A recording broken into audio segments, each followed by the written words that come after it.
গভীর সমুদ্রের মাঝে এক অচেনা দ্বীপ, ফ্রেন্ড দ্বীপ। রহস্যে ঘেরা এই দ্বীপে থাকে শক্তিশালী মানুষ, পশুচামড়ার পোশাক তাদের পরিচয়। 17-18 বছরের এক বালক, চোখে স্বপ্ন আর সাহসের আলো। গ্রামের সর্দার, লম্বা দাড়ি আর কাঠের লাঠি হাতে নির্দেশ দিচ্ছেন।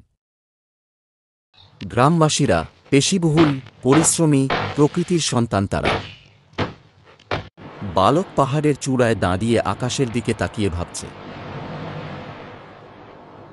সর্দারের কণ্ঠ, সাবধান থেকো, বাইরের দুনিয়া আলাদা।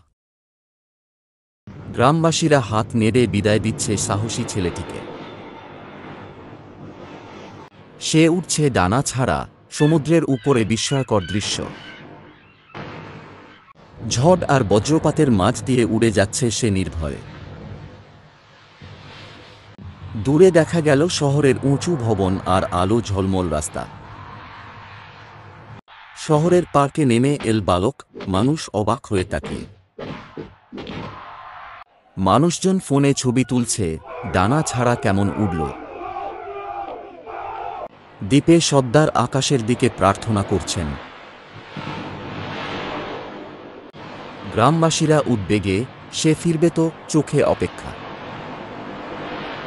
শহরের বাচ্চারা ছেলেটিকে দেখে হাসছে আর গল্প শুনছে। বালক বলছে, আমাদের দ্বীপে সবাই উঠতে পারে।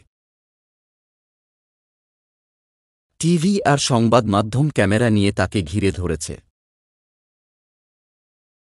সে সূর্যাস্তের আকাশে উড়ে যাচ্ছে, শহর হাত নাড়ছে। দ্বীপে ফেরা, সর্দার আর গ্রামবাসীরা তাকে বরণ করছে আনন্দে।